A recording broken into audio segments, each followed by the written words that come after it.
Bismillahirrahmanirrahim. Assalamualaikum warahmatullahi wabarakatuh. Selamat siang rekan-rekan mahasiswa semuanya yang insya Allah selalu diberikan kesehatan ya oleh Allah Subhanahu Wa Taala. Jadi melanjutkan materi minggu lalu ya, kita sudah masuk untuk bab baru ya, di mana sebelum-sebelumnya kita membahas terkait bab bakteri. Untuk minggu ini kita akan membahas tentang bab virus ya. Jadi seperti apa yang sudah saya jelaskan di pertemuan yang pertama itu, virus itu memang bisa dimasukkan ke dalam mikroorganisme ya. Oleh karena itu masuk ke dalam lingkup mata kuliah mikrobiologi.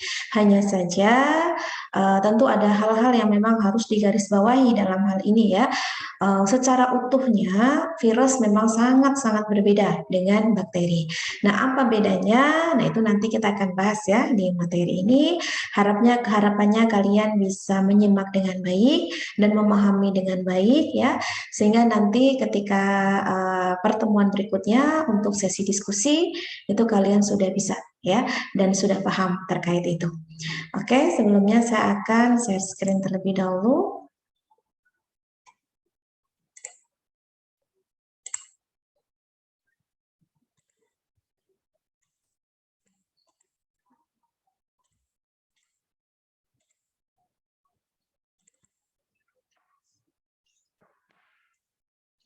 Oke, untuk bab ini ya yang berkenaan dengan virus, tentu yang pertama kali yang menjadi pertanyaan ya setelah kalian tahu, oh hari ini kita akan membahas tentang virus begitu ya.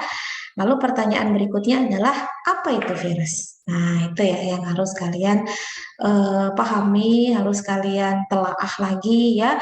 Jangan sampai kalian masih bingung membedakan mana itu virus, mana itu bakteri. Kenapa penting sekali ini perlu ditekankan? Karena nantinya kalian sebagai seorang farmasis itu tidak boleh salah dan keliru ya untuk menentukan jenis obat atau terapi ya yang itu berkenaan dengan mikroorganisme yang bersifat patogen, bakteri yang bersifat patogen, virus yang bersifat patogen ya, yang itu tentunya harus diperhatikan dari segi karakteristik dan jenisnya seperti apa ya, karena ini sangat menentukan sekali jenis obat yang tepat ya, apakah itu untuk bakteri atau itu untuk virus ya. Tadi saya mengatakan virus patogen. Apakah ada Bu virus yang bukan patogen begitu ya? Ya tentunya ada. Dalam hal ini ada perlakuan yang memang diterapkan ya, yang bisa dikatakan semacam rekayasa genetika ya, yang itu dimanfaatkan untuk obat atau terapi tertentu itu juga ada. Atau mungkin yang lain-lainnya ya, yang namanya teknologi dari segi bioteknologi itu akan selalu ada perubahan ya seiring berjalannya waktu, seperti apa yang sudah saya sampaikan bahwasanya untuk sumber daya alam ya yang mungkin secara makro baik itu tumbuhan, hewan itu kan bisa dikatakan butuh waktu yang lama ya untuk menumbuhkan seperti itu.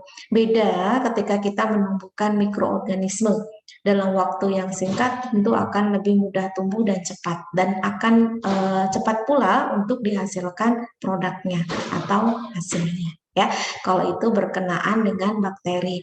Nah virus, nanti penerapan virus kalau memang itu yang bersifat menguntungkan itu apa, nanti akan ada di pertemuan berikutnya.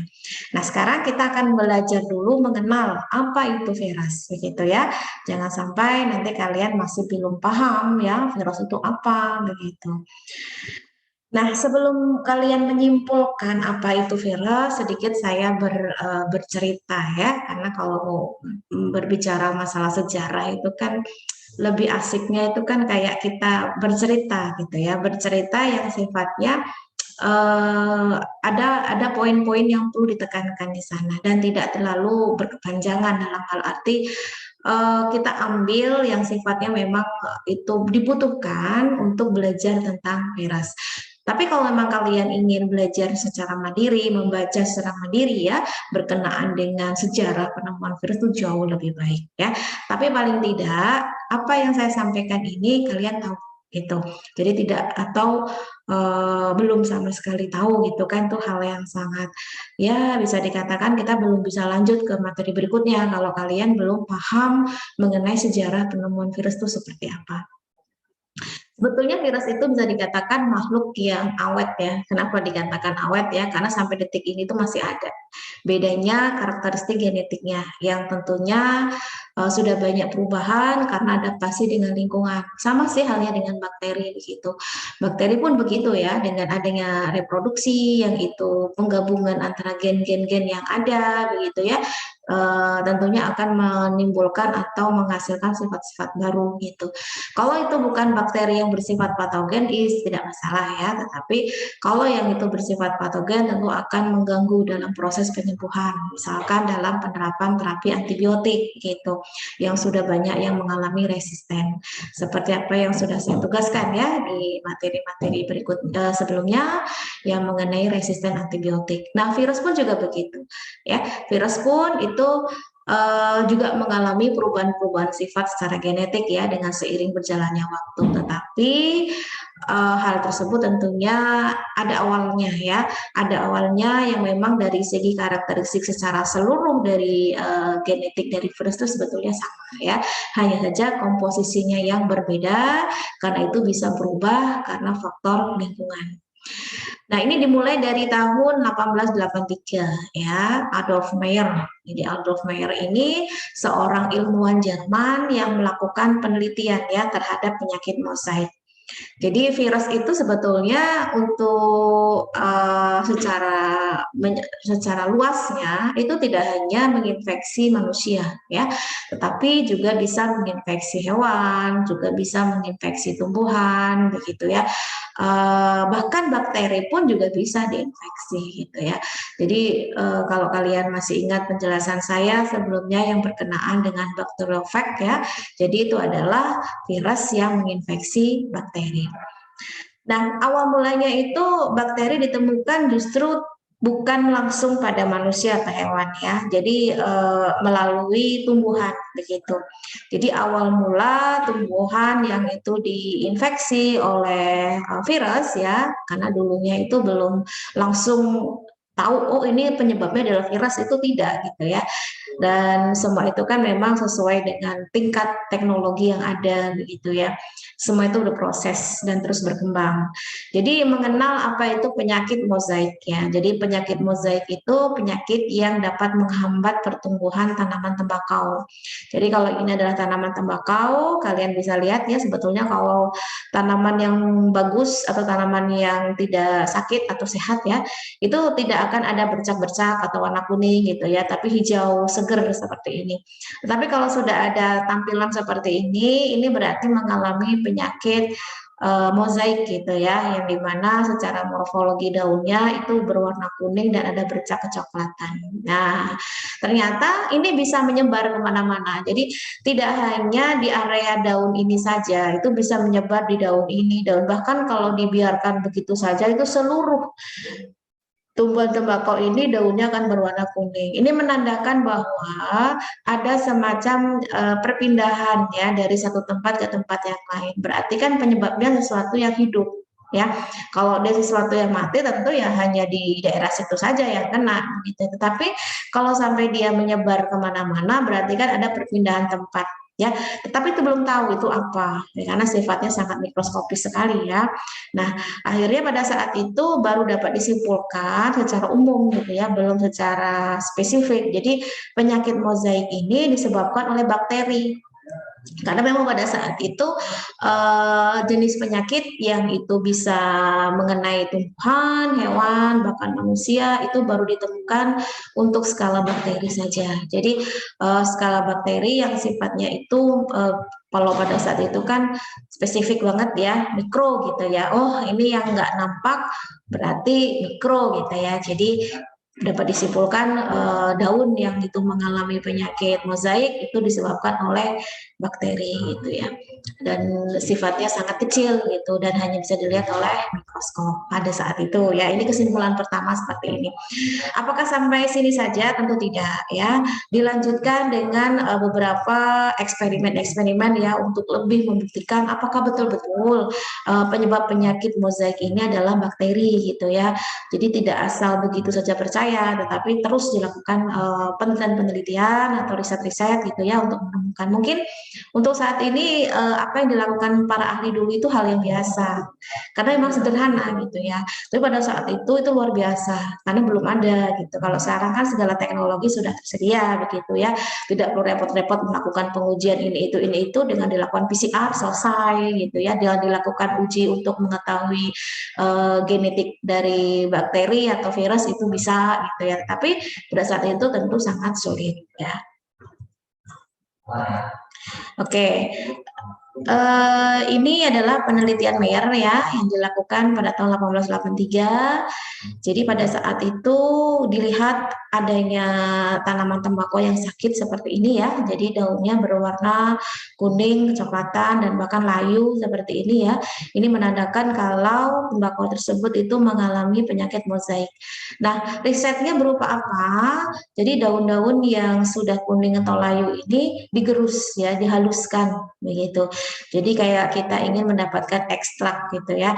Jadi ekstrak itu nanti disemprotkan ya, disemprotkan ke tanaman yang sehat ya. Ini tanaman tembakau yang sehat. Jadi disemprotkan di permukaan seluruhnya ya, yang itu diambil dari ekstrak daun yang sudah berpenyakit ya, yang terkena mozaik. Ternyata dalam waktu yang sekejap ya, daun yang awalnya sehat, tanaman yang awalnya sehat itu menjadi sakit seperti ini. Jadi kayak ada semacam transfer gitu ya, perpindahan gitu dari satu tanaman ke tanaman yang lain ternyata bisa merusak gitu. Nah, ini adalah bukti bahwasanya apa yang dipindahkan dari satu tanaman ke tanaman lain itu adalah makhluk hidup ya, makhluk hidup yang sifatnya adalah mikro gitu atau yang bersifat mikroskopis gitu ya. Kenapa disemprotkan ya? Karena lebih mudah tentunya ketika ekstrak ini nanti kan berarti sudah mendapatkan apa ya, semacam apa yang ada di dalam daun tersebut gitu ya. Jadi kalau semisal di situ ada makhluk hidup yang tidak nampak, itu akan ikut oleh ekstrak tersebut ya. Jadi ketika disemprotkan itu dia akan menempel di seluruh permukaan daunnya dan ternyata itu bisa menimbulkan penyakit mozaik. Nah, itu penelitian dari Mayer. Kemudian dilanjutkan oleh percobaan Dmitri Ivanovsky ya pada tahun 1892. Jadi ini ada semacam peningkatan lagi ya. Jadi tidak hanya sekedar membuat ekstraknya, tetapi disaring gitu ya. Nah, disaringnya ini filter yang digunakan itu adalah ukuran dari bakteri. Jadi logikanya ya, ketika ekstrak itu sudah dibuat, kemudian disaring ya, berarti kalau memang betul-betul yang ada di dalam ekstrak itu adalah bakteri, maka bakteri pasti akan nyangkut dong di sini, akan tersaring di sini. Sehingga filtrat yang dihasilkan bebas dari bakteri, harusnya seperti itu. Kalau memang yang disebabkan itu memang penyebabnya itu bukan apa namanya, penyebabnya adalah bakteri begitu ya, sesuai dengan kesimpulan yang pertama gitu. Tapi ya setelah dilakukan uji coba seperti ini, kemudian dihasilkan filtrat yang itu hasil saringannya ini ya, yang sudah dipastikan bakteri-bakteri itu tidak ada ya di filtrat karena memang sudah tersaring di filter ini, maka filtrat itu ya disemprotkan di tanaman yang sakit gitu ya. Oh sorry, ini kebalik ya. Saya rubah dulu. Jadi pertama itu disemprotkan di tanaman yang sehat ya. Kemudian beberapa saat kemudian itu tumbuhan tersebut itu akan berubah menjadi tanaman yang sakit begitu ya. Jadi ternyata dari filtrat yang kita sudah yakini kalau memang itu adalah bakteri, ketika dia sudah bersih dari bakteri kok ternyata masih bisa membuat si tanaman yang awalnya sehat menjadi berpenyakitan ya, seperti mozaik tadi. Berarti kan ini bukan bakteri gitu ya. Berarti ini bukan ukuran dari bakteri dan kesimpulannya pasti Oh, ini berarti ada mikroorganisme yang ukurannya lebih kecil dari bakteri. Pada saat itu bisa disimpulkan begitu ya. Jadi bisa dikatakan semua itu terus adanya riset-riset ya untuk membuktikan apakah betul-betul mozaik itu disebabkan karena bakteri begitu. Tapi dengan penelitian ini sebetulnya sudah bisa kita ambil kesimpulan ya bahwasanya itu semua tidak tepat gitu ya, ternyata bukanlah bakteri. Nah, apa itu? Nah, itu yang nantinya akan ada kelanjutan. Kemudian kesimpulannya ya dari apa yang sudah saya sebutkan di atas, bahwasanya getah daun atau ekstrak daun tembakau yang sudah disaring dengan penyaring bakteri ternyata masih dapat menimbulkan penyakit mozaik. Kan logikanya kalau sudah disaring ya dengan penyaring bakteri, berarti kan bakteri itu kan akan terfilter kan ya di saringan, dan di filtratnya sudah tidak ada bakteri lagi, tapi ternyata masih bisa menimbulkan penyakit mozaik. Nah, berarti ada beberapa kemungkinan ya, di sini ada dua kemungkinan yang memang bisa diambil kesimpulan ya dari riset tersebut. Yang pertama, tetap itu namanya bakteri ya, karena belum tahu kalau itu adalah virus ya. Tetap itu adalah bakteri, tetapi ukurannya lebih kecil dari filter pada saringan tersebut. Tetap bakteri, tetapi ukurannya lebih kecil. Itu ya kemungkinan yang pertama.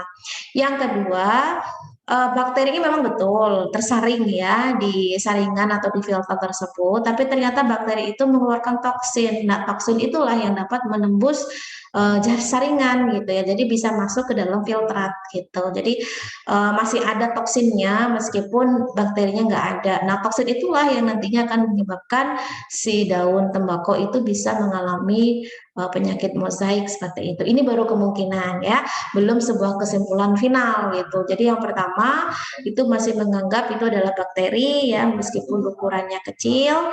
Yang kedua itu karena toksin yang dihasilkan ya, itu ini kesimpulan sementara. Nah, kemudian dilanjutkan ya pada tahun 1897 Martinus Beijering ya ini menemukan bahwa agen infeksi di dalam ekstrak atau getah yang sudah disaring tersebut itu ternyata bisa bereproduksi ya, berarti kan dia makhluk hidup ya, sama dengan bakteri dan lain-lain, karena kemampuannya menimbulkan penyakit tidak berkurang setelah ditransfer atau dipindahkan dari satu tanaman ke tanaman yang lain. Jadi nggak ada habisnya begitu. Jadi ketika di transferkan ke tanaman satu itu sakit ya, boleh yang sehat. Nah, dari yang sakit ini diambil ekstraknya, kemudian ditularkan di tanaman yang kedua yang sehat, ternyata yang kedua ikut sakit. Nah, kemudian diberikan ke tanaman yang ketiga sehat, dan yang ketiga jadi sakit, dan seterusnya. Ini menandakan kalau ada reproduksi atau replikasi atau memperbanyak diri ya di dalam si tumbuhan tersebut. Sebetulnya untuk saat ini tuh hal yang biasa ya. Biasa itu artinya di antara kita pasti tahu, oh virus itu memang begitu. Jadi kalau dari satu inang atau ke inang yang lain ya, satu manusia ke manusia yang lain, awalnya manusia itu sehat akan jadi sakit gitu ya. Nah, kemudian dari yang sakit tadi akan menularkan ke orang yang ketiga yang itu sehat ya, jadi sakit pula. Ini menandakan kalau di dalam tubuh manusia tersebut si virus itu mengalami reproduksi gitu ya, atau membelah diri secara bereplikasi lah lebih tepatnya seperti itu ya. Jadi bisa dikatakan ini sangat relevan sekali ya dengan kondisi pengertian virus untuk saat ini gitu ya. Pada saat itu ini sesuatu yang sangat wah gitu ya. Artinya memang untuk menemukan sebuah teori itu harus dilakukan beberapa kali penelitian-penelitian untuk betul-betul membuktikan apa yang kita anggap benar itu terbukti nyata gitu. Nah, kemudian baru pendapat dari Beijering ini ya terbukti itu pada tahun 1935. Wow, sangat lama sekali ya, dari 18 ke 19 itu ya. Jadi proses perkembangannya itu benar-benar apa ya, bisa dikatakan butuh waktu yang sangat lama gitu ya untuk menentukan, memutuskan dan membenarkan ya kalau apa yang dibahas tadi itu sebetulnya bukan bakteri, tapi melainkan virus. Nah, itu butuh waktu yang lama ya. Setelah Wendell Meredith Stanley ya dari Amerika Serikat itu berhasil mengkristalkan partikel penyebab penyakit mozaik ya yang kini dikenal sebagai virus mozaik tembakau ya. Nah ini baru, oh iya. Nah pada saat ini tentunya sudah ditemukan mikroskop elektron ya. Jadi memang penemuan mikroskop itu sangat membantu sekali ya untuk perkembangan keilmuan ya, sains khususnya ya. Jadi dengan begitu baru orang percaya, oh iya ternyata penyebab penyakit mozaik pada tembakau tadi itu adalah virus. Buktinya adalah bisa dikristalkan gitu ya, yang itu bisa nampak di mikroskop elektron gitu. Nah ternyata partikel tersebut benar gitu ya, ternyata itu adalah virus penyebab penyakit mozaik gitu. Nah ini ya, jadi virus ini merupakan virus yang pertama kali divisualisasikan dengan mikroskop elektron ya pada tahun 1939 ya oleh ilmuwan Jerman ya. Ada Cauchy, ada Van Koch ya dan Ruska gitu. Jadi adanya penemuan mikroskop elektron ini yang pada akhirnya membenarkan oh ternyata apa yang tadi dibahas yang diperdebatkan mungkin pada saat itu adalah bukan bakteri melainkan itu adalah virus ya. Nah, ini adalah bentuk dari Tobago mosaic virus atau TMV. Jadi kalau diamati menggunakan mikroskop elektron itu bentuknya seperti ini gitu. Partikel itu bentuk seperti ini. Dan kalau dilihat apa namanya bisa dikatakan secara struktur tubuh keseluruhan itu seperti ini. Jadi ada RNA-nya ya, ada protein code-nya yang melindunginya ya.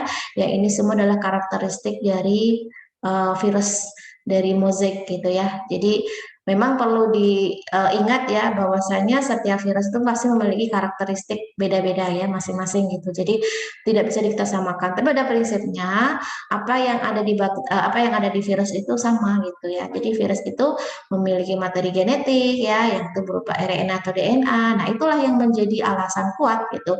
Kenapa virus termasuk ke dalam makhluk hidup.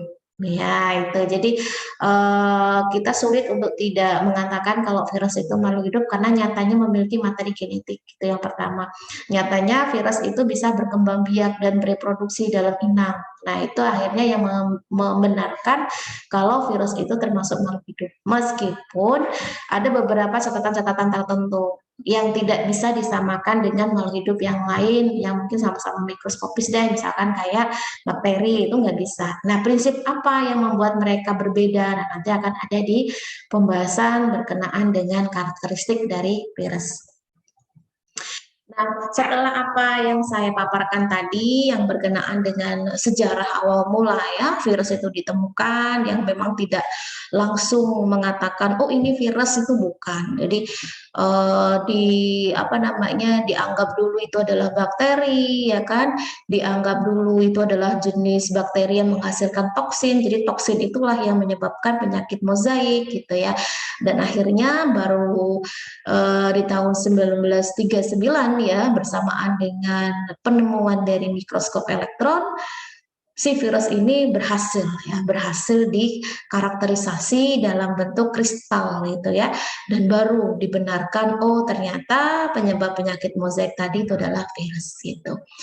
Nah, virus ini kalau kalian masih ingat ya penjelasan saya di awal kali pertemuan berkenaan dengan mikroorganisme ya.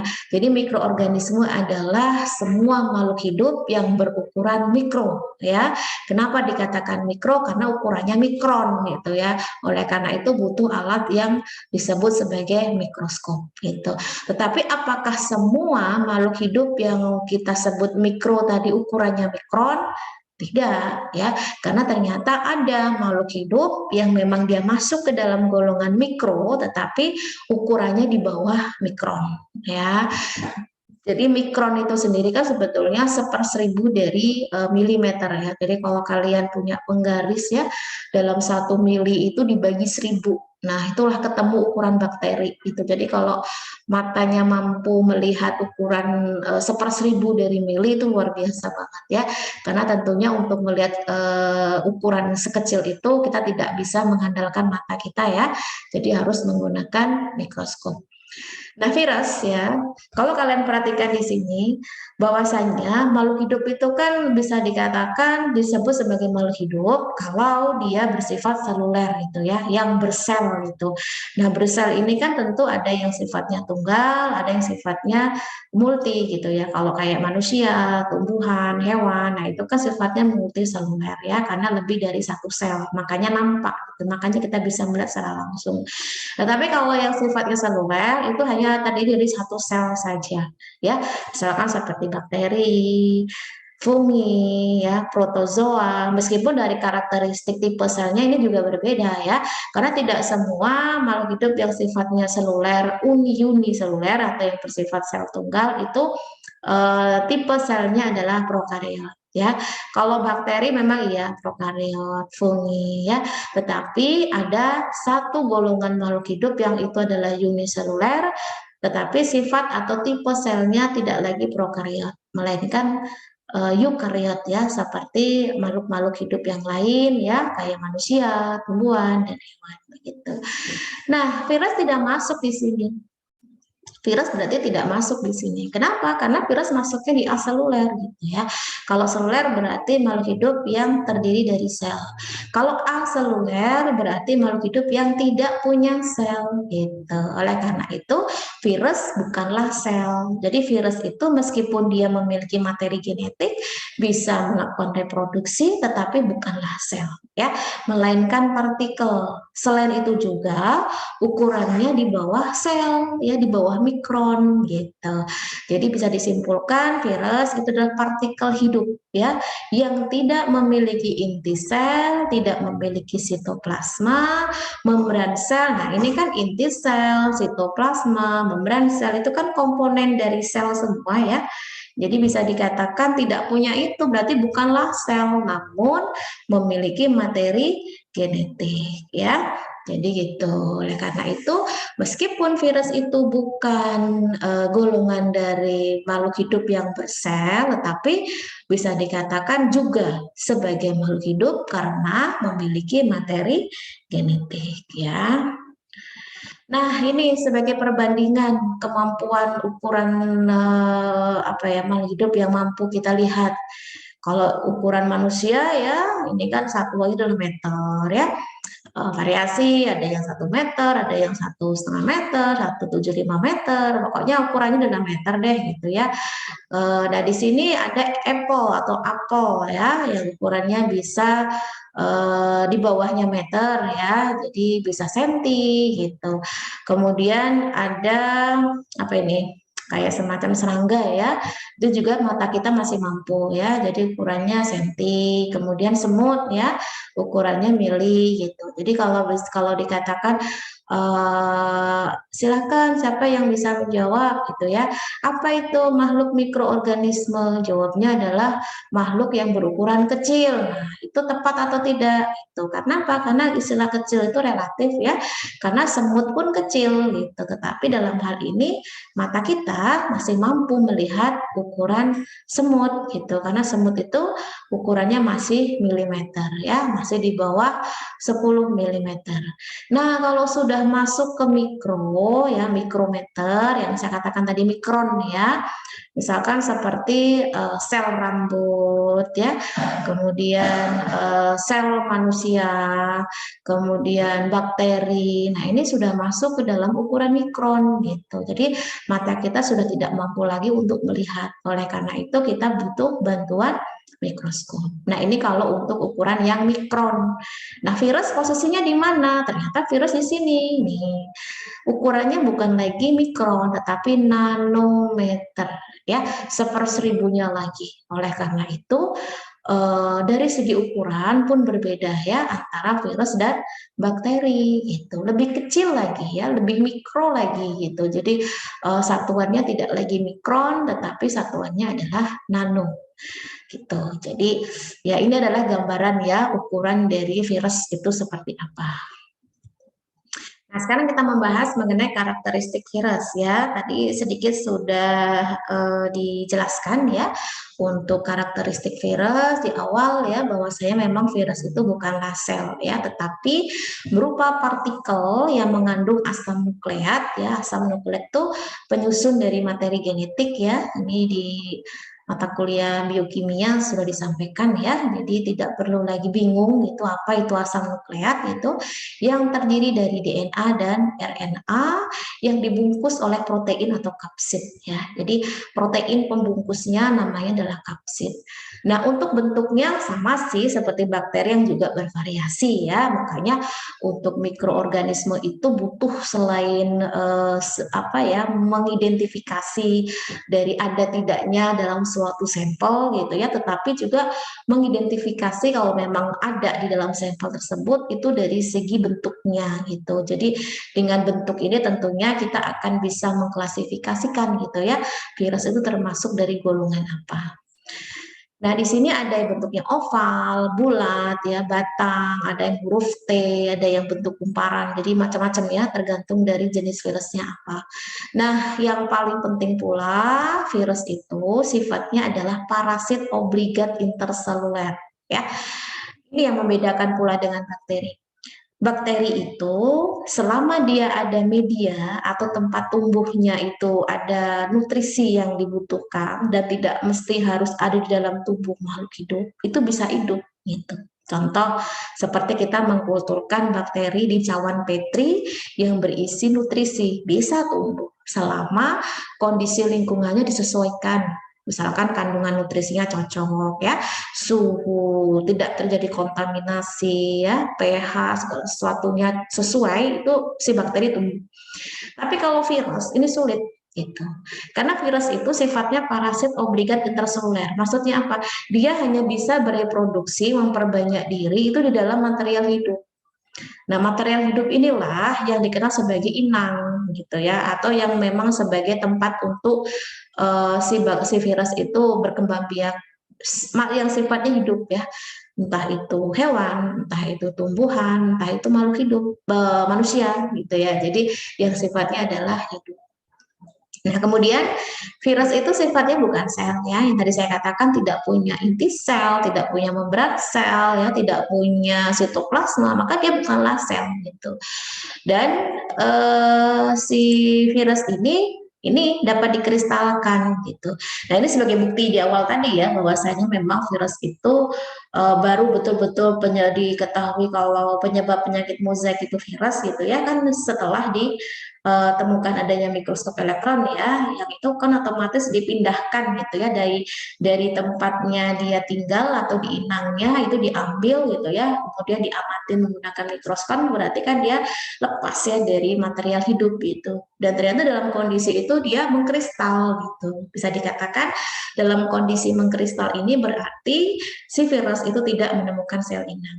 Tapi pertanyaannya adalah, ketika sudah dalam kondisi kristal, pada saat tertentu dia menemukan sel inang baru gitu, yang otomatis yang sifatnya spesifik ya, apakah bisa tumbuh lagi? Bisa. Nah, inilah luar biasanya virus ya. Kalau bakteri ketika dia sudah mati, sudah selesai. Selama betul-betul mati ya, artinya tidak adanya yang mungkin 50% mati, 50% belum. Nah, akhirnya nanti dia akan beradaptasi, kemudian mengalami resisten, bukan itu ya. Kalau bakteri betul-betul semuanya sudah mati, nggak ada yang hidup, walaupun cuma berapa persen gitu ya, benar-benar 100% mati, maka dia tidak akan bisa tumbuh atau hidup lagi. Tetapi kalau virus ternyata ketika dalam kondisi dikristalkan kan berarti dia off gitu ya. Nah, menemukan tempat yang baru, inang yang spesifik, maka dia akan bisa hidup lagi gitu. Jadi memang luar biasanya virus. Nanti kalau ada beberapa referensi yang menyebutkan kalau virus ini adalah makhluk hidup peralihan gitu ya.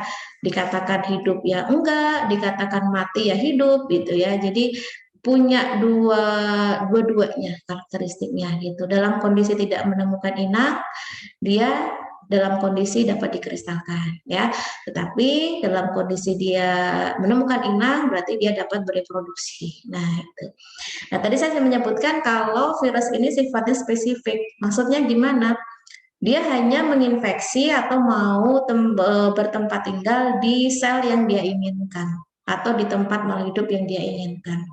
Tapi dalam hal ini tidak ini ya, tidak membuat Bu, apakah virus pada tumbuhan itu bisa menginfeksi manusia? Jawabannya tidak. Tapi kalau itu adalah hewan, masih ada kemungkinan bisa menginfeksi manusia.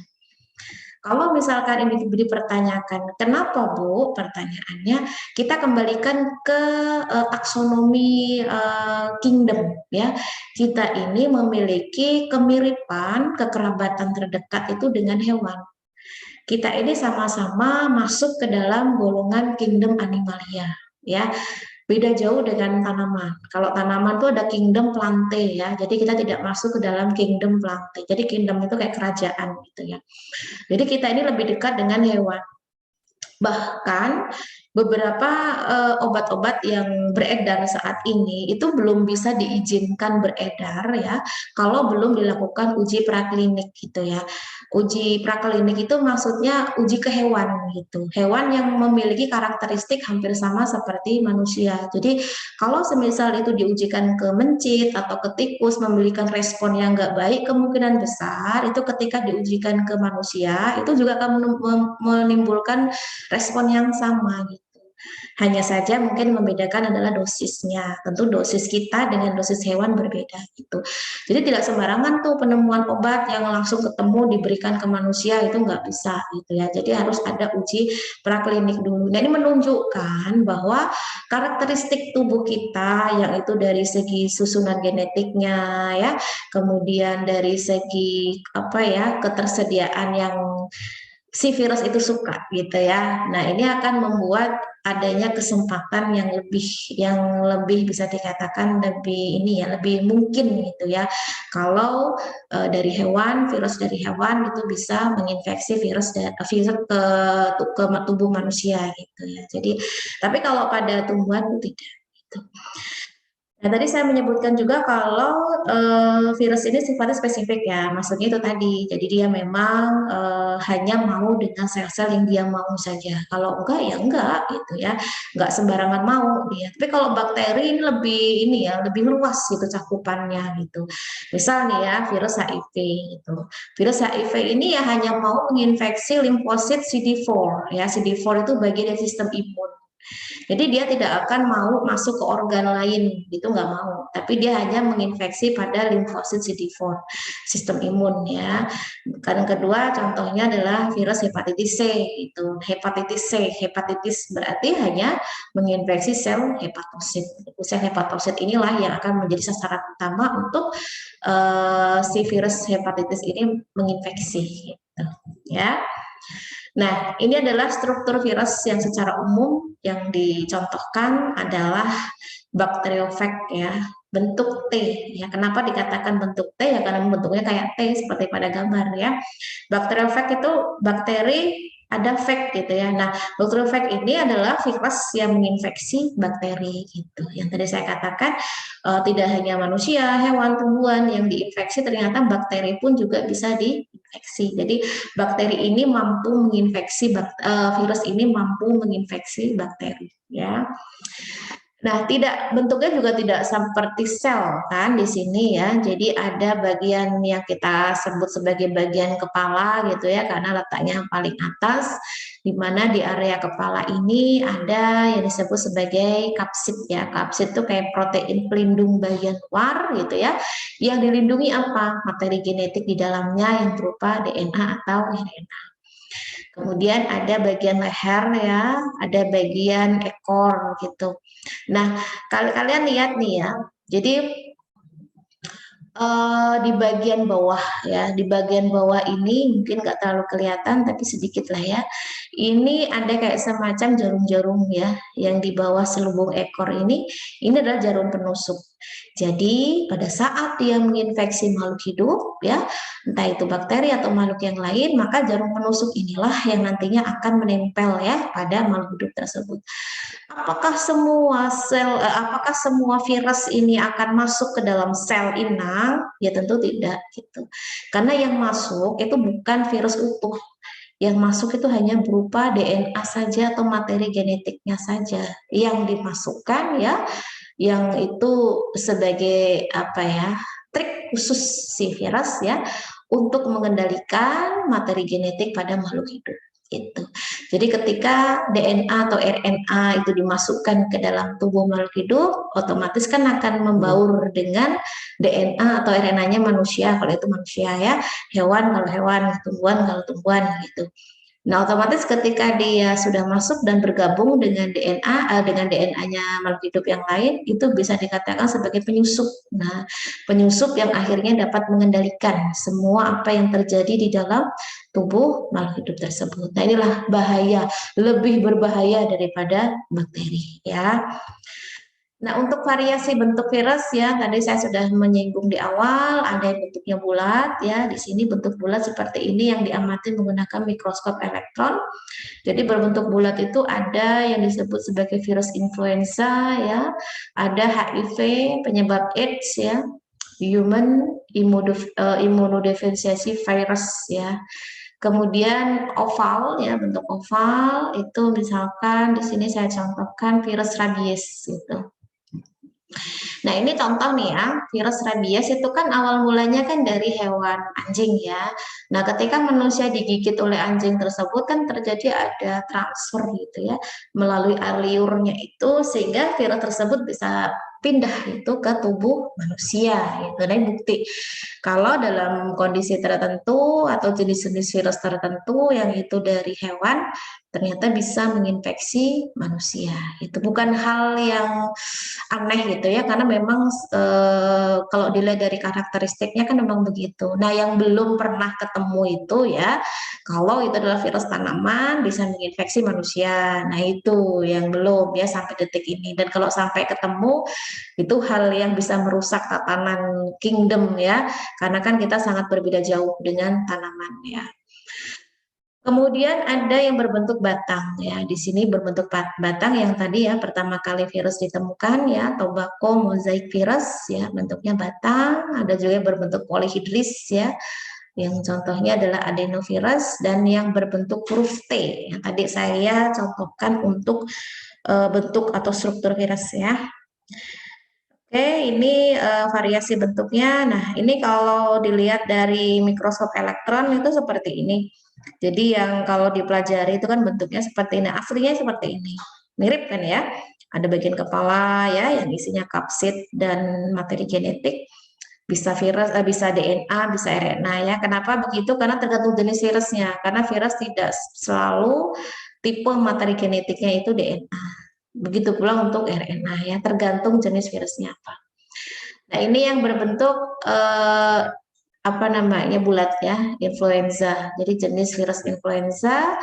Kemudian kalian lihat bentuknya kan beda banget ya dengan yang bacteriophage ya. Jadi tetap ya ada materi genetik di dalamnya yang itu berupa RNA ya. Ada kapsid juga ya. Kapsid itu bisa dikatakan sebagai pelindung si materi genetik dan memberi bentuk si virus tersebut, apakah dia bulat ya, apakah dia polihedral, apakah dia batang ya, tergantung dari bentuk kapsidnya. Ini yang polihedral ya, kemudian ini yang berbentuk batang yang pada tobacco mosaic virus. Nah, struktur virus kita bahas satu persatu ya. Yang pertama adalah bagian kepala ya. Jadi bagian kepala ini terdiri ya dari DNA dan kapsid ya. Jadi DNA itu materi genetik. Apakah hanya DNA? Tentu tidak ya. Tapi yang jelas dalam satu virus jenisnya cuma satu. Kalau nggak DNA ya RNA gitu. Ada virus DNA. Nah, virus DNA itu berarti materi genetiknya berupa DNA. Contohnya virus T ya, virus cacar itu tipe DNA. Kemudian virus RNA contohnya virus influenza, HIV, H5N1. Nah, itu tipe dari virus RNA. Yang lain banyak ya. Silakan kalian cari sendiri virus-virus yang memiliki apa materi genetik berupa DNA itu apa ya, memiliki materi genetik berupa RNA itu apa gitu. Nah, apa sih DNA dan RNA itu ya yang disebutkan berkali-kali tadi ya, bahkan saya sudah ngasih clue-nya kalau DNA, RNA itu adalah materi genetik ya. Sama seperti manusia pun juga punya materi genetik. Kenapa kok kita bisa memberikan sifat-sifat ke generasi berikutnya yang itu sama ya, meskipun tidak 100% ya, karena kan kalau manusia, hewan, tumbuhan yang tingkat tinggi itu kan terjadi proses penggabungan sifat dari dua individu gitu ya. Beda dengan mikroorganisme yang secara tunggal itu bisa. Contoh kayak bakteri. Bakteri itu kan dengan pembelahan biner ya, dengan satu induk menjadi dua. Kalau manusia, hewan, tumbuhan yang tingkat tinggi, ya maksudnya yang dari segi ilmu taksonominya lebih tinggi daripada yang lainnya, itu tidak bisa dari satu jadi dua, itu nggak bisa, tetap membutuhkan partner ya dalam hal ini. Nah, DNA atau RNA ini merupakan materi genetik ya yang berisi kode-kode pembawa sifat virus gitu. Jadi sifat-sifat inilah yang nantinya akan diberikan ke virus-virus yang baru yang nantinya akan dibuat seperti itu. Karena pada intinya kan makhluk hidup itu kan harus melakukan proses perbanyakan diri ya. Nah itu, jadi virus pun juga melakukan hal yang sama. Dia akan berusaha untuk memperbanyak diri. Sayangnya memperbanyak dirinya dia harus menyusahkan inangnya gitu ya. Kenapa? Harus nebeng dulu baru bisa gitu. Nah kemudian kapsid ya atau bagian luar ini. Jadi kapsid ini berupa protein ya yang terdiri dari kapsomer gitu. Jadi fungsinya yang pertama untuk melindungi ya, melindungi si virus terutama di bagian materi genetiknya. Yang kedua untuk sebagai pembentuk ya, pembentuk si virus itu. Apakah dia bentuknya bulat ya, apakah bentuknya T. Kalau ini termasuk yang bentuknya T ya, atau yang bentuknya polihedral dan lain-lain gitu. Kemudian bagian ekor ya. Nah, bagian ekor ini bagian yang memang nantinya akan melekatkan tubuhnya ke sel inang ya. Jadi bagian ekor ini ada jarum penusuk. Nah, jarum penusuknya yang nantinya akan membentuk lubang ya di bagian inang. Yang akhirnya nanti akan lubang itu sebagai tempat masuknya ya materi genetik si virus itu. Jadi bukan virus utuh masuk itu tidak. Jadi hanya dari materi genetiknya aja yang dimasukkan ke sel inangnya gitu. Nah, di dalam sel inang tentu DNA atau RNA kan akan berbaur ya, akan bergabung dengan DNA atau RNA-nya makhluk hidup tersebut. Nah, disitulah dia akan menyusup gitu ya, menyusup, menyisip, nah itu ya. Jadi istilahnya dengan begitu dia akan semakin banyak dalam kondisi tertentu dia akan menyusun tubuhnya sendiri hingga menjadi tubuh virus yang utuh gitu. Jadi dia mampu untuk merakit tubuhnya sendiri di dalam inang. Gitu. Nah ini contoh bentuk dari polihedral ya. Polihedral pun juga begitu, punya jarum penusuk juga gitu ya. Nah ini jarum penusuknya nih. Kemudian yang bagian tengah ini adalah DNA ya, dan ini adalah kapsomer ya yang ada. Kapsomer itu kayak semacam unit tunggal ya yang menyusun dari kapsid gitu. Jadi kapsid itu terdiri dari beberapa banyak kapsomer itu sebagai pembentuk dari kapsid. Nah, ini adalah bentuk dari virus HIV ya. Jadi sama ya. Jadi ada DNA, RNA ya, kena di dalamnya ini ada materi genetik berupa RNA gitu, yang menjadi bisa dikatakan untuk pemberi sifat gitu ya di jenis HIV berikutnya gitu. Kemudian, nah ini adalah bentuk virus Ebola ya, yang berbentuk silinder. Nah ini juga bisa menjadi pembanding gitu ya antara satu bentuk virus dengan bentuk yang lain gitu. Oke, nah ini dari segi karakteristik bentuk ya, yang tadi saya jelaskan. Kemudian yang selanjutnya adalah virus itu sebagai agen penyakit gitu. Karena memang ini yang harus betul-betul dipahami gitu ya, bahwasanya virus ya bisa kita manfaatkan dalam kondisi tertentu, harus ada perubahan struktur di dalam virus itu. Tapi kalau virus itu masih sifat asli ya, yang mana kita tahu banyak banget virus yang justru malah bisa menyebabkan penyakit dalam tubuh kita. Karena pada dasarnya virus itu kan butuh tempat baru ya, butuh tempat di mana dia akan bereproduksi gitu. Apalagi kalau eh, inangnya itu seperti manusia yang kompleks ya, segala sesuatu yang dibutuhkan virus ada di dalam tubuh manusia. Nah, ini akan menjadi pemicu utama virus dapat masuk dalam tubuh kita. Nah, ketika masuk dalam tubuh kita itu kan tergantung si virus dia mau menyerang apa gitu ya, sesuai dengan karakteristik virus, apakah dia akan menyerang hepatitis ya di bagian hati, apakah dia akan menyerang di bagian apa eh, serviks ya, mulut rahim ya, dan lain-lain itu. Jadi apa namanya kanker serviks ya itu kan disebabkan karena HPV ya, Human Papilloma Virus gitu. Jadi disebabkan virus yang dapat menginfeksi di bagian serviks gitu, atau mungkin virus HIV tadi ya yang menyerang sistem imun, lebih spesifiknya di CD4. Jadi ketika sudah masuk dalam tubuh kita itu ya maunya virus mau berkembang biak di mana, mau menyebabkan penyakit di mana begitu. Nah, kondisi seperti apa yang saya jelaskan tadi itu bisa dapat disimpulkan kalau si virus itu sebagai agen penyakit atau pembawa penyakit gitu ya, yang disebut atau dikenal sebagai agen of disease gitu. Nah, selain sebagai apa namanya agen penyakit, ternyata virus pun juga sebagai agen hereditas ya, agen of heredity. Maksudnya bagaimana? Nah, kita akan bahas satu-satu. Yang pertama itu sebagai agen penyakit. Jadi maksudnya sebagai agen penyakit itu ketika virus itu menginfeksi sel dan menyebabkan perubahan di dalam sel kan otomatis dia akan mengendalikan yang ada di dalam sel itu ya. Jadi istilahnya melumpuhkan kemampuan internal si sel itu untuk tumbuh digantikan posisinya dengan si virus, dan maunya virus itu untuk merakit tubuhnya sendiri di dalam sel tubuh manusia, misalkan kalau itu dalam manusia ya.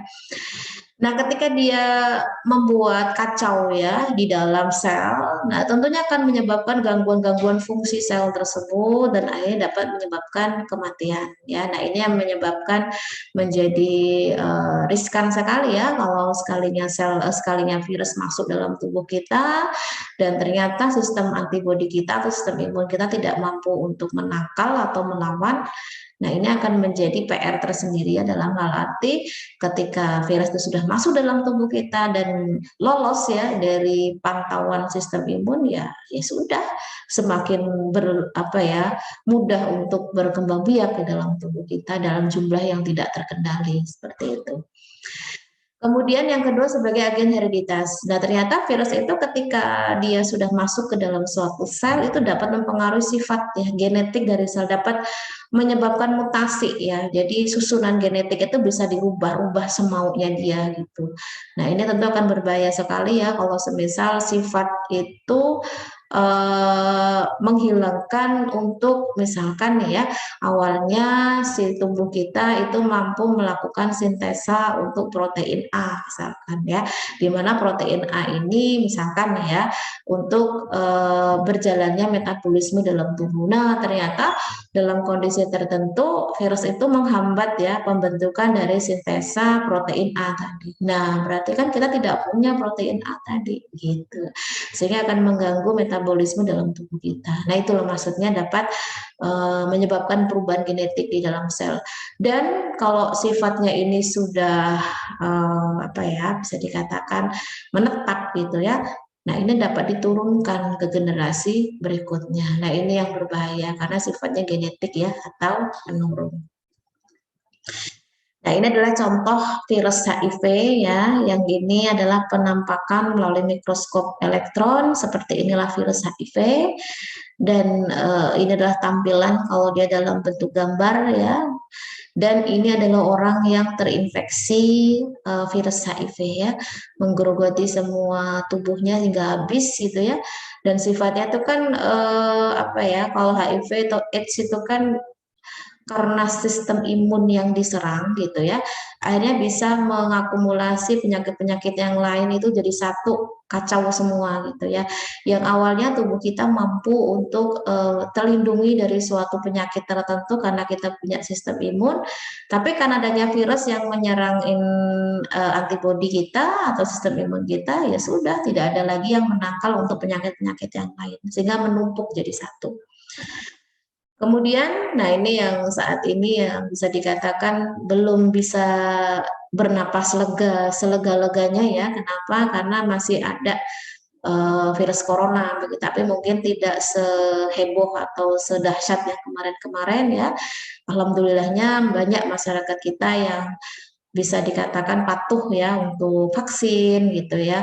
Meskipun mungkin awalnya terpaksa, tapi kalau kita kembalikan bahwasanya itu adalah untuk tidak hanya untuk kebutuhan kita, tapi juga kebutuhan orang-orang dari sekeliling kita, tentu akan menyadarkan kita kembali ya, bahwa pentingnya untuk melakukan vaksin itu. Nah, tentunya vaksin ini kalau kalian perhatikan ya, vaksin itu kan diambil dari virus yang menyebabkan penyakit. Ada satu, ada juga yang hanya bagian RNA-nya saja. Tapi saya ambil contoh yang sifatnya itu diambil dari virus yang dilemahkan atau virus dari corona yang dilemahkan, yaitu dimasukkan dalam tubuh kita untuk memacu ya, mengelabui tubuh kita kalau tubuh kita tuh diinfeksi oleh virus gitu. Sehingga apa? Tubuh kita akan mengeluarkan antibodi yang terbentuk tanpa harus kita terinfeksi dulu gitu. Sehingga ketika suatu saat nanti ya kita terinfeksi gitu ya, kita sudah punya antibodi itu, sehingga sebagai bisa dikatakan bala tentara khusus ya untuk menangkal. Tetapi bayangkan kalau seandainya kita belum vaksin ya, kita baru punya antibodi setelah terserang atau setelah benar-benar itu adalah virus corona yang masuk dalam tubuh kita dan kita belum punya perlindungan itu gitu karena belum vaksin misalkan ya, sehingga apa, nah iya kalau kondisi tubuhnya baik untuk mengeluarkan antibodi, kalau tidak atau mungkin malah mengalami komorbid, nah ini yang dikhawatirkan sehingga tidak mampu untuk melawan si virus. Dan pada saat terinfeksi itu vaksin bukan hal solusi yang bagus. Ya sudahlah nanti menunggu terinfeksi dulu baru vaksin. Aduh, semakin melemahkan tubuh kita karena ketika vaksin itu pun juga harus memperhatikan syarat-syarat gitu ya. Kenapa tidak boleh kita sakit ya. Bahkan penyakit-penyakit penyerta lainnya harus ditelaah lebih lanjut, harus ada izin dulu dengan dokter segala macam. Kan itu sama aja kayak kita sakit kan, vaksin itu gitu ya. Makanya beberapa respon tubuh yang demam ya, badannya sakit semua. Nah, itu kan respon tubuh kita. Karena sebetulnya yang masuk dalam tubuh kita itu ya virus gitu. Tapi virus yang sudah dilemahkan untuk mengelabui tubuh kita agar menghasilkan antibodi gitu. Antibodi yang nantinya ketika betul-betul kita itu diserang oleh virus tersebut, kita sudah punya penangkal. Paling tidak, ketika kita sudah divaksin, ya, kita sudah punya penangkalnya. Kalaupun toh memang penangkalnya kita kalah dan akhirnya kita terinfeksi, misalnya, ya, tapi efeknya tidak terlalu parah gitu, karena kita sudah punya perlawanan daripada yang sama sekali itu belum pernah. Nah, itu ibaratnya kayak sedia payung sebelum hujan gitu ya. Kita payungan ketika hujan, itu masih basah badan kita gitu ya. Karena kena cipratannya juga gitu. Tapi tidak sepenuhnya basah dibandingkan dengan orang yang tidak pakai payung sama sekali. Dalam waktu 5 menit mungkin sudah habis badan kita gitu ya, kena air gitu. Tapi kalau pakai payung paling tidak 1 jam kita baru basah kuyup gitu. Tapi dalam hal ini perlindungan itu penting sekali ya. Dengan begitu kita akan memahami secara spesifik ya kalau kita memperhatikan apa sih yang dilakukan gitu ya sebagai pencegahan supaya tidak terinfeksi virus corona contohnya. Ya salah satunya adalah vaksin gitu. Yang lain-lainnya itu tadi kita harus tahu dulu bagaimana kita bisa terhindar dari virus corona. Nah, ini contoh ya yang saya ambil untuk virus HIV dan virus corona. Nah, itu ya untuk dasar-dasar virologi ya. Paling tidak kalian mengenal terlebih dahulu apa itu virus ya, kemudian bedanya dengan bakteri itu apa, atau makhluk hidup mikro lainnya itu apa, kemudian karakteristiknya bagaimana. Nah, ini akan menjadi poin penting ya untuk kalian memahami, mencapai apa yang menjadi tujuan pembelajaran kita untuk khususnya dasar-dasar virologi. Kemudian saya akan melanjutkan bagaimana sih reproduksi dari virus gitu ya, ketika virus itu sudah masuk ke dalam tubuh manusia. Jadi ini menjadi hal yang sangat penting sekali karena dengan bereproduksi inilah virus mampu dapat memperbanyak dirinya. Meskipun memperbanyak dirinya itu beda ya dengan pada manusia, pada hewan, pada manusia, bahkan pada bakteri pun beda gitu. Virus ini unik sekali cara bereproduksinya gitu ya. Tidak ada makhluk hidup lain yang bisa kayak virus gitu ya. Karena sifat unik itu tadi. Nah, uniknya seperti apa? Nanti kita akan lihat ya. Yang pertama, kita harus tahu dulu ya bahwasanya virus pun sama dengan bakteri yang memiliki materi genetik yaitu bisa DNA atau RNA ya. Nah, tetapi yang menjadi unik adalah di mana virus itu hanya bisa mampu untuk memperbanyak diri atau bereplikasi itu setelah virus itu masuk ke dalam sel inang. Berarti kesimpulannya apa? Virus ini harus menginfeksi sel inang dulu baru bisa bereproduksi gitu. Jadi sudah jelas ya istilah parasit obligat interseluler tadi itu udah jelas banget. Dia butuh tempat untuk dia tinggal dan bisa dikatakan tempatnya itu sangat menguntungkan untuk terjadinya proses reproduksi gitu. Nah, kemudian setelah dia melakukan replikasi, apa tujuan berikutnya? Dia akan mengendalikan sel yang dia tempati tersebut untuk melakukan sintesa protein yaitu berupa transkripsi, translasi ya dari informasi genetik yang dia bawa tadi untuk kelangsungan hidup virus. Disitulah dia akan merakit tubuhnya yang baru. Ya, karena ketika masuk ke dalam tubuh atau menginfeksi tubuh manusia misalkan ya, itu kan bukan virus utuh masuk itu kan enggak ya, dimana dia akan mentransferkan atau memindahkan materi genetik di dalam tubuh makhluk hidup tersebut. Nah, materi genetik itu kan belum membentuk virus yang utuh ya, makanya dia harus mengendalikan sel yang dia tempati atau yang dia tinggali itu untuk proses sintesa protein sehingga tubuhnya mampu untuk dibentuk kembali gitu ya atau dirakit kembali. Tidak hanya satu, bahkan ribuan ya itu. Jadi istilahnya itulah tujuan virus untuk menginfeksi makhluk hidup. Nah, ada beberapa hal yang perlu dipahami ya dalam hal ini bahwasanya virus itu dikenal dengan cara reproduksi proliferase ya. Jadi cara proliferase yaitu terdiri dari daur litik ya. Yang kedua ada daur apa lagi nih? Lisogenik ya. Jadi kita bahas satu persatu untuk yang daur litik. Nah, apa sih daur litik itu ya? Nah, daur litik ini ada beberapa fase ya. Ada yang pertama adalah fase adsorpsi ya, atau fase penempelan. Ini tahap-tahap yang bisa dikatakan bagaimana awal mula dia bisa menginfeksi makhluk hidup gitu ya. Yang pertama adalah fase adsorpsi ya.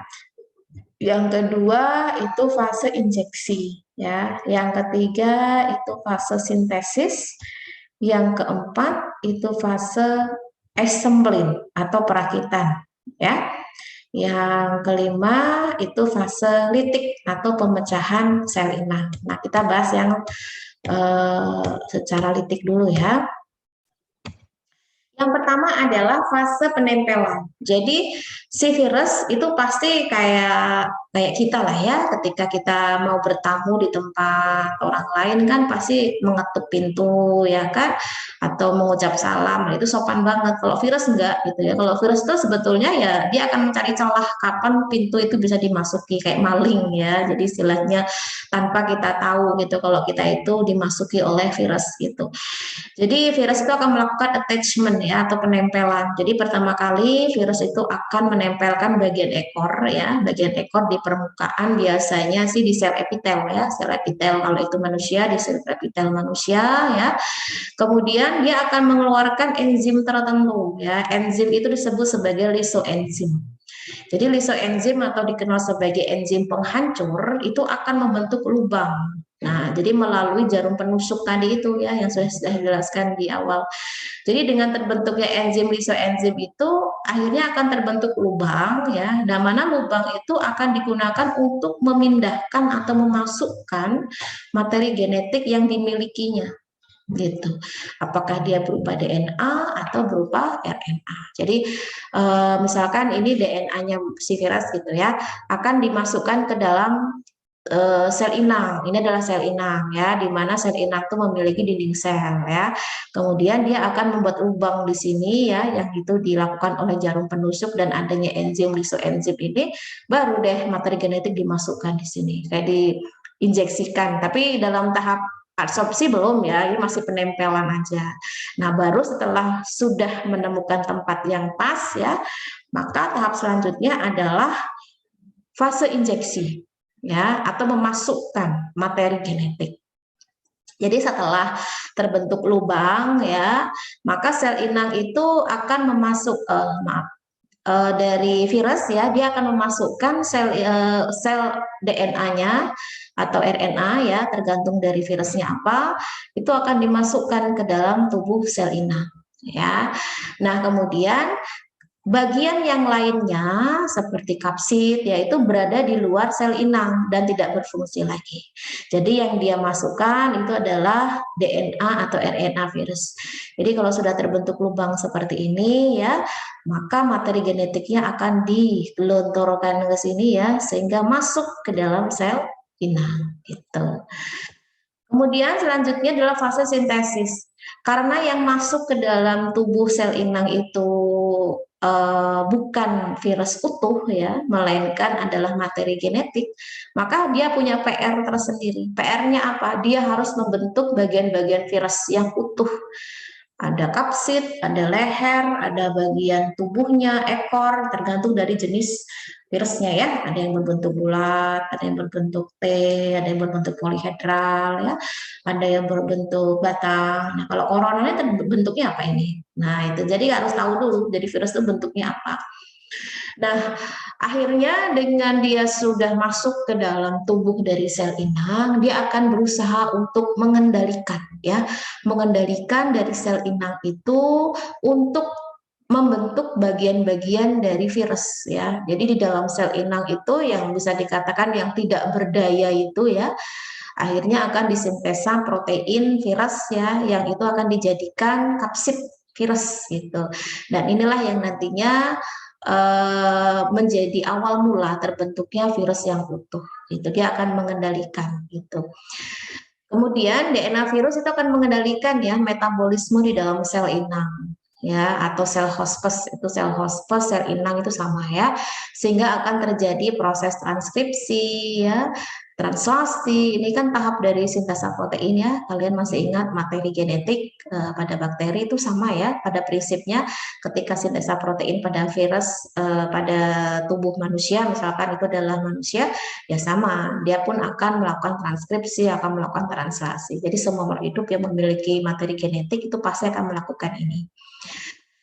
Kemudian apa ya, bisa dikatakan ketika sel inang itu sudah apa ya, tidak mampu lagi ya untuk menjalankan metabolisme dalam tubuhnya, maka virus itulah yang nantinya akan mengambil alih ya. Jadi DNA virus itu akan mengendalikan metabolisme dari sel hospes atau sel inang ya, sehingga proses transkripsi RNA dari kromosom hospes akan terhenti ya. karena DNA-nya sudah rusak ya, dirusak oleh si DNA virus itu tadi. Sehingga DNA virus itu yang akan mengambil alih ya untuk membentuk mRNA yang ini nanti akan dibentuk sintesa protein gitu ya. Jadi bukan lagi maunya inang ya, maunya sel manusia, tetapi itu adalah maunya virus gitu. Tetapi tetap itu terjadi di dalam tubuh manusia kalau memang itu adalah inangnya manusia. Kemudian setelah dia mengendalikan proses sintesa protein, maka dia akan merakit tubuhnya sendiri ya menjadi virus yang sempurna. Jadi bagian-bagian virus akan terbentuk ya, kemudian akan dirakit menjadi virus yang sempurna ya. Jadi jumlah virus dalam satu kali litik ya, daur litik itu bisa 100 sampai 200 buah gitu. Di dalam sel inang sudah banyak ini virus-virus hasil dari perakitan ya, yang itu adalah ulah dari virus DNA virus ya untuk mengendalikan proses sintesa protein gitu, karena DNA-nya si sel inang itu rusak gitu. Akhirnya diambil alih oleh DNA-nya atau RNA-nya virus ya. Nah, kita masuk ke fase litiknya. Nah, ini yang bisa dikatakan nggak tahu terima kasih ya. Kenapa? Karena ketika sudah ada di dalam sel inang dan dia sudah membentuk tubuhnya yang sempurna dan bahkan banyak, dia akan keluar ya. Keluar itu berarti dia akan menghancurkan dinding sel dari sel inang kita gitu ya. Dalam hal ini sel inang ya tergantung ya apakah itu adalah manusia atau apakah hewan, apakah tumbuhan, yang jelas dia akan melakukan lisis gitu ya, di mana dinding selnya akan dihancurkan ya oleh enzim lisoenzim dan akhirnya virus akan mencari inang yang baru. Artinya apa? Dia tidak hanya menginfeksi satu sel aja di dalam tubuh manusia, dia akan melirik sel yang lain sampai semua sel yang ada di dalam organ itu rusak oleh si virus. Tuh, ya. Jadi ketika dia sudah sempurna membentuk virus yang utuh, dia akan keluar mencari sel yang lain, kemudian akan melakukan hal yang sama seperti tadi, kemudian begitu pula dengan sel yang lain-lain sehingga semua sel dalam bagian tersebut itu dirusak ya atau dihancurkan oleh si virus begitu. Nah, ini contohnya ya secara skema. Jadi pertama itu terjadi attachment atau penempelan ya.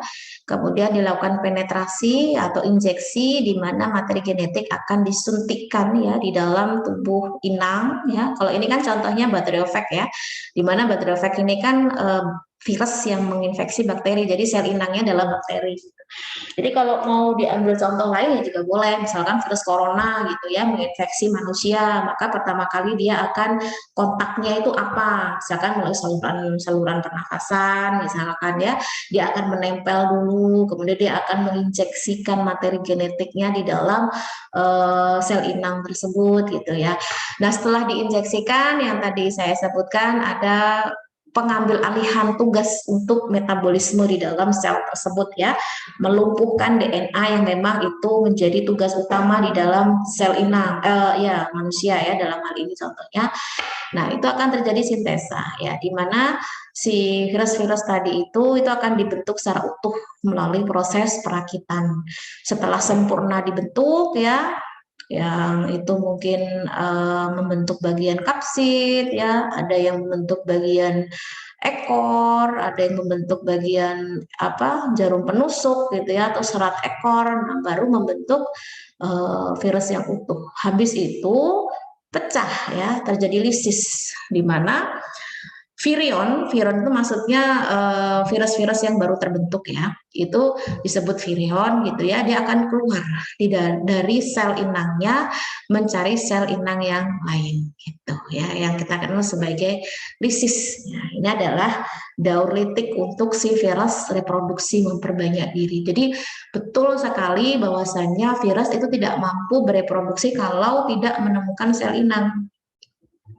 Dia harus menemukan sel inang dulu, baru dia mampu untuk bereproduksi. Beda banget ya dengan bakteri. Kalau bakteri yang penting dikasih nutrisi ya, dikasih makanan ya, dikasih kebutuhan-kebutuhan yang dia butuhkan tanpa harus menempel atau masuk ke dalam sel inang, bisa tumbuh gitu. Kalau virus enggak. Kemudian yang kedua adalah daur lisogenik ya. Kalau daur lisogenik bedanya dengan yang litik, kalau yang lisogenik dia nggak memecah, nggak membuat si sel inang itu lisis. Bedanya itu. Bagaimana secara proses reproduksinya gitu ya. Jadi yang pertama itu terjadi fase penggabungan. Yang kedua itu fase pembelahan ya. Yang ketiga fase sintesis, yang keempat fase perakitan ya. Ini adalah cara si virus itu untuk bisa memperbanyak diri. Jadi selain litik juga bisa melakukan isogenik. Dua-duanya juga bisa ya, dalam satu kali kehidupannya si virus itu bisa melakukan dua-duanya. Jadi tidak harus ini harus litik, lisogenik enggak gitu. Jadi maunya virus mau pakai yang mana gitu. Jadi yang pertama adalah fase penggabungan. Jadi maksudnya apa? Si DNA-nya si virus ya, kalau itu adalah DNA apa namanya akan menyisip gitu ya di DNA-nya inang ya. Oleh karena itu kan harus memutus ya dia ya ketika dia akan masuk ke dalam satu untaian materi genetik dari sel inang kan berarti dia harus menyisip, harus memutus dulu supaya dia menyambung dengan si DNA-nya. Nah, kemudian ketika DNA virus itu menyisip di antara DNA inang itu yang terputus itu berarti kan dia DNA-nya si inang itu kan sudah mengandung materi genetik. Kalau kalian masih ingat, ini prinsip dari rekayasa genetik yang menggunakan plasmid. Nah, itu ya. Jadi di mana gen dari penghasil insulin, kalau itu rekayasa untuk insulin ya, kalau kalian masih ingat dan silakan dibaca lagi itu kan akan disisipkan pada plasmid ya. Nah, itu kan diputus dulu, kemudian disambungkan. Nah, otomatis bentukan yang baru itu sudah ada sisipan dari gen insulin. Nah, sama ini. Di DNA-nya manusia itu terbentuk adanya sisipan baru dan itu adalah DNA-nya virus tanpa kita sadari. Karena memang susunan dari DNA makhluk hidup itu kan sama ya, jadi bisa saja dia bergabung gitu. Kemudian fase pembelahan ya. Di sini asam nukleat ya virus yang itu bisa DNA atau RNA yang telah bergabung dengan sel inang ya itu akan menjadi profage. Jadi namanya adalah profage kalau sudah membentuk gen yang baru gitu ya DNA yang susunan DNA yang baru yang sudah itu ada sisipan dari DNA virus gitu ya. Nah, di sini profage itu hanya akan bereplikasi ketika asam nukleat sel inang bersintesis ya dan melakukan pembelahan. Dan profage ikut membelah ketika DNA bereplikasi. Nah, itu dia akan mengikuti proses atau alur pembelahan di dalam tubuh sel inang gitu. Jadi kalau sel inang yang membelah ya dia ikut membelah orang dalam satu rangkaian yang sama gitu ya. Kemudian jumlah profage ini akhirnya akan sama dengan jumlah DNA hasil replikasi sel inang. Dan dalam hal ini beda dengan yang litik ya. Kalau yang litik kan merusak, menghancurkan. Tapi kalau yang ini enggak. Jadi virus itu tidak akan merusak inang ya. Dia akan membaur jadi satu dan ikut apa ya terjadi proses di sana dalam sintesa protein ya. Nah, reproduksi virus dilakukan bersamaan dengan produksi sel inang ya, di mana sel inang akan mewariskan asam nukleat atau materi genetik virus pada proses reproduksi sel inang. Nah, pada tahap ini virus akan terus membelah mengikuti sel inang atau memasuki daur litik ya. Jadi bisa ini sebuah pilihan ya. Pilihan apakah dia tetap berada di dalam virus sel inang ya virusnya atau dia akan melanjutkan ke tahap daur litik. Daur litik artinya yang lisis tadi itu. Hanya dia akan pecah gitu, memecah sel gitu ya. Kemudian fase sintesa ya. Fase sintesa itu ya sama sih kayak yang dauritik tadi di mana si virus itu akan melakukan sintesa untuk membentuk bagian-bagian virus ya. Nah, fase perakitan setelah virus membentuk bagian-bagian virus dan kemudian DNA masuk ke dalam apa namanya si tubuh virus tadi, si tubuh inang tadi hanya akan membentuk virus baru gitu ya. Oleh karena itu metabolisme itu akan dikendalikan oleh virus. Nah, itu untuk yang fase perakitan. Nah, ini jadi bedanya ya kalau fase litik Itu ketika terjadi proses attachment atau penempelan, kemudian terjadi injeksi materi genetik ya, kemudian terjadi proses pengendalian sintesa protein ya, akhirnya akan merakit tubuhnya si virus menjadi tubuhnya utuh, terbentuklah virus ya, akhirnya virus itu akan mengalami litik ya, sehingga akan mengeluarkan enzim lisoenzim ya untuk membuat pecah ya sel inangnya. Nah, kalau yang lisogenik itu enggak. Jadi dia menyisip. Ini prinsipnya persis banget dengan rekayasa genetik dalam proses pembuatan insulin. Jadi yang mana ketika masuk ke dalam tubuh bakteri itu DNA bakteri dan DNA inang itu akan bergabung seperti ini. Anggaplah yang warna hitam ini adalah DNA-nya bakteri, DNA-nya virus ya. Sedangkan yang merah ini adalah DNA-nya inang. Nah, ketika sudah terjadi penggabungan seperti ini ya, yang kita kenal sebagai profage ya, atau sudah mengalami rekombinasi, itu ketika ini terjadi proses replikasi ya, yang satu menjadi dua gitu ya.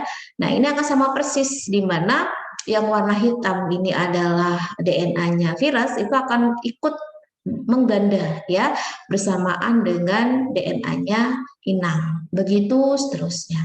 Tapi tetap sih dalam kondisi tertentu si virus pasti ingin keluar dari sel inang gitu ya. Akhirnya dia akan mengalami siklus litik. Tapi tidak selalu habis itu langsung lisis itu enggak ya. Dalam kondisi tertentu dia juga bisa lisis juga bisa enggak yang melanjutkan penggabungan-penggabungan itu tadi gitu. Oke. Nah, ini adalah beda ya dari RNA dan DNA. Jadi ada virus yang sifatnya DNA, ada virus yang sifatnya RNA. Ini sudah saya jelaskan di materi genetik mikroba bakteri ya. Silahkan kalian bisa pelajari lagi. Kalau untuk yang DNA itu dia untainya ganda seperti ini. Kalau yang RNA untainya tunggal. Nah, akhirnya timbullah pertanyaan, lebih berbahaya yang mana sih sebetulnya virus DNA sama RNA gitu ya. Jadi istilahnya kita bisa melihat dari proses masuknya dan proses mengendalikannya di dalam tubuh inang sebetulnya. Kalau dia DNA ya, DNA itu kan sebetulnya sudah ada di dalam tubuh kita. Kita ini kan sudah punya DNA ya. Jadi kalau tipe virusnya itulah DNA, itu mudah sekali langsung menggabung dia ya, tanpa waktu menunggu lama dia langsung menggabung dengan DNA-nya manusia karena untai ganda sama-sama untai ganda.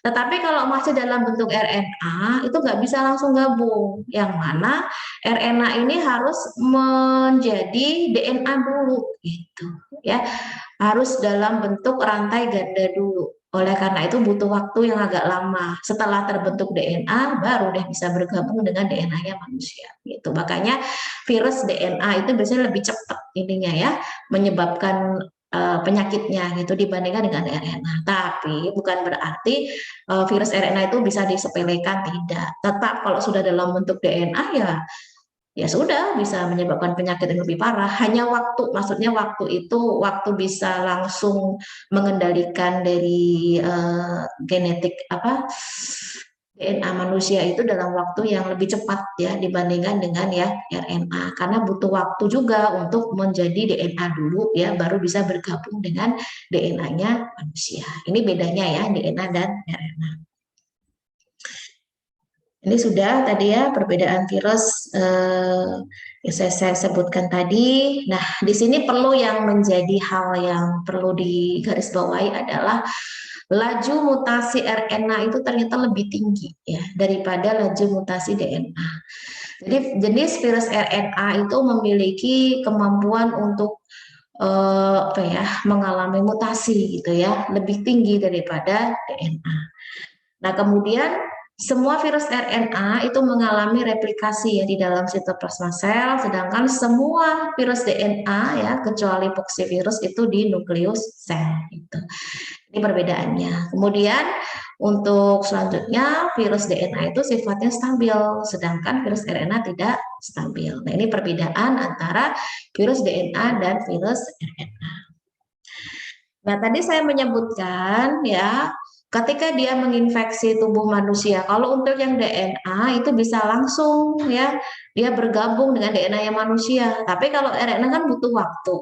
Dia harus membentuk DNA dulu gitu. Karena kan awalnya dia RNA. Tubuh kita untuk proses sintesa protein ya itu dalam bentuk DNA. Jadi nggak bisa langsung, itu nggak bisa. Nah, perubahan RNA menjadi DNA itu kita membutuhkan enzim ya si virus tersebut ya, di mana perubahan RNA menjadi DNA itu dikenal sebagai transkripsi balik ya. Nah, oleh karena itu untuk proses ini bisa terjadi itu butuh yang namanya enzim. Enzimnya namanya enzim transkriptase balik atau reverse transkriptase ya.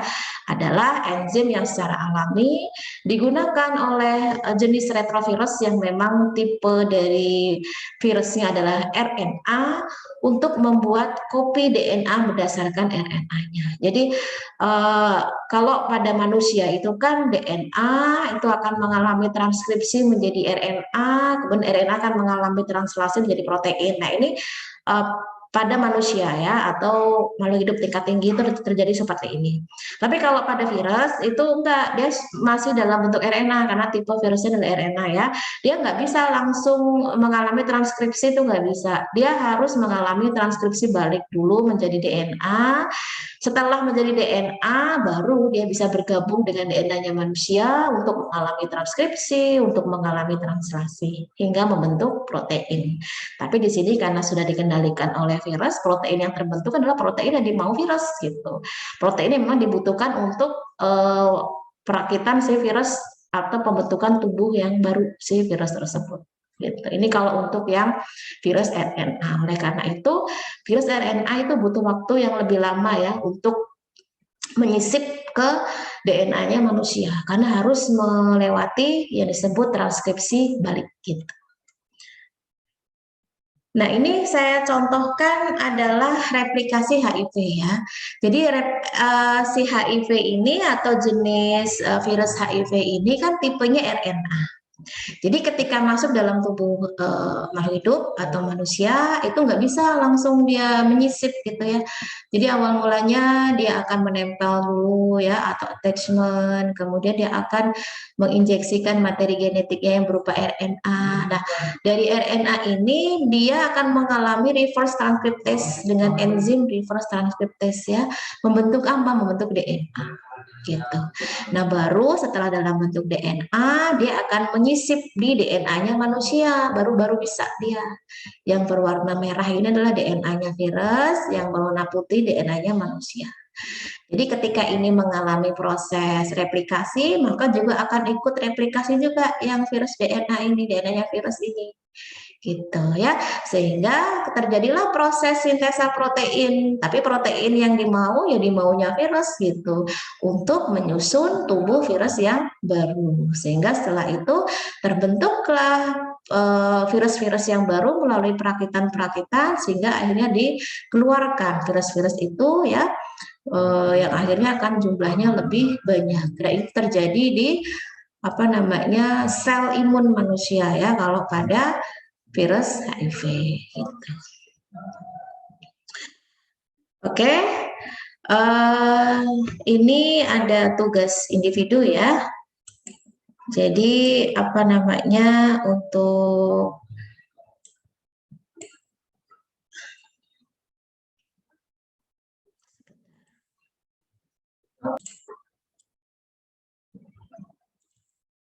Oke, ini adalah untuk evaluasi perkuliahan hari ini ya. Jadi ini adalah ada beberapa pertanyaan yang sifatnya adalah individu. Jadi yang pertama, silakan kalian jelaskan bedanya virus DNA dan RNA. Ya, itu yang pertama. Yang kedua, mengapa laju mutasi RNA lebih tinggi dari laju mutasi DNA? Kemudian yang ketiga, bagaimana vaksin itu dibuat? Jelaskan ya. Jadi silakan ini dikerjakan, ditulis ya atau diketik ya. Jadi nanti silakan dalam bentuk Word atau PDF terserah kalian. Silakan nanti dikirimkan ke Gizi. Saya lupa pertemuan berapa, nanti saya cek dulu ya. Nanti saya infokan di grup itu paling lambat hari Sabtu ya, tanggal 4 Desember ya, bukan 4 November ini, 4 Desember secara individu. Ya.